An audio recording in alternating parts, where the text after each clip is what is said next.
அனைவருக்கும் வணக்கம். நீங்கள் நம்ம சேனலுக்கு புதுசுன்னா பக்கத்தில் இருக்கிற பெல் பட்டன் அமைத்தி சப்ஸ்கிரைப் பண்ணிக்கோங்க. தொடர்ந்து எல்லா வீடியோக்களையும் நீங்கள் பார்க்கலாம். ஆஹா, என்ன பாட்டு இது?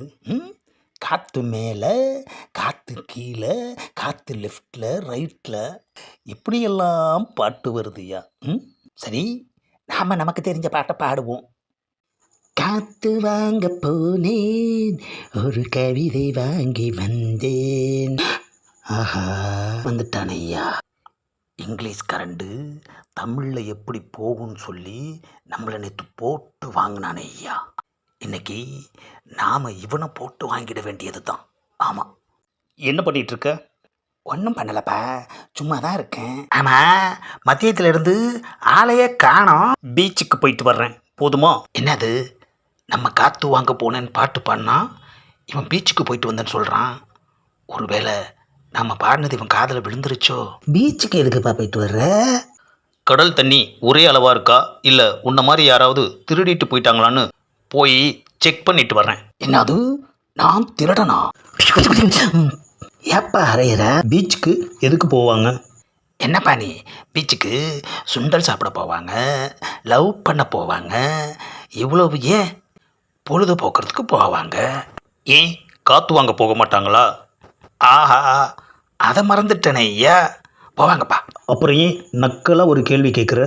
ஆஹா, இவனை நாம் போட்டு வாங்கலான்னு பார்த்தா செம்மையாக கன்னத்தில் போட்டு வாங்கிட்டானே ஐயா.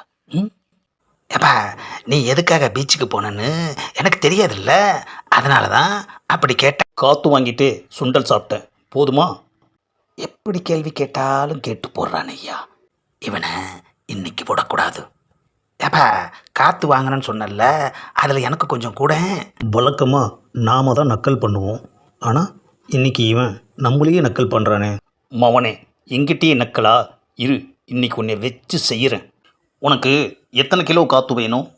ஆஹா, எத்தனை கிலோ காற்று வேணும்னு கேட்குறான் ஐயா. அவனாவே வாயை விட்டு சிக்கிக்கிட்டான். இவனை இன்னைக்கு விடக்கூடாது. ஏப்பா, எத்தனை கிலோ காற்று வேணும்னு கேட்டியே, ஒரு கிலோ காற்று என்ன விலை? ஒரு கிலோ காற்று 100 ரூபா. என்ன அது, நம்ம கிறுக்குத்தனமாக ஒரு கேள்வி கேட்டால் இவன் லூசுத்தனமாக ஒரு பதில் சொல்கிறானே. ஒரு கிலோ காற்று 100 ரூபாயா? பீச்சு காற்றுக்கு காசா?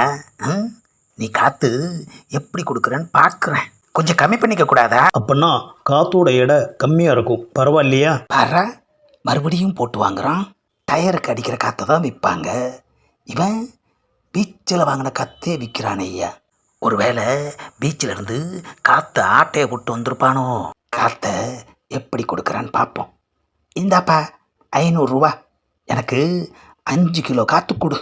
அளவு கொஞ்சம் கூட குறையக்கூடாது, புரியுதா? வெளியில் போய் நான் எடை போட்டு பார்ப்பேன். என்ன அது, பணத்தையும் வாங்கிட்டான். அருவு கட்டவனே, வெறும் பணத்தை மட்டும் கொடுக்குற, நான் கொடுக்குற காற்றை எதில் வாங்கிட்டு போவ? விற்கிறது நீ தானே, எதுலையாச்சும் போட்டு கொடு. போட்டெல்லாம் தர முடியாது, நீ போய் தான் எடுத்துக்கணும். என்னது, நான் போய் எடுத்துக்கணுமா? ஆமாம், நான் வாங்கின காற்றை கலைஞர் சமாதி பக்கத்தில் பத்திரமா வச்சுட்டு வந்திருக்கேன். அங்கே போய் 5 கிலோ காற்றை மட்டும் கரெக்டாக எடுத்துட்டு மீதியை அங்கே வச்சுட்டு வரணும், புரியுதா? அதிகமாக எடுக்கணும்னு நினச்சேன்னு வச்சுக்கோ, ஏடா கூடமாக ஆகிடும்.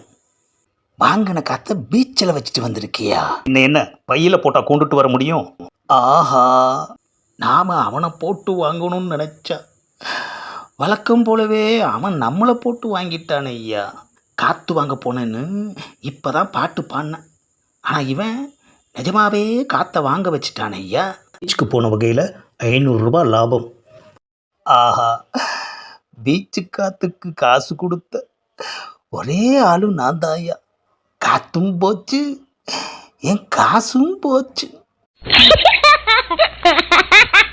இந்த பதிவை லைக் பண்ணுங்கள், ஷேர் பண்ணுங்கள், மறக்காமல் சப்ஸ்கிரைப் பண்ணுங்கள்.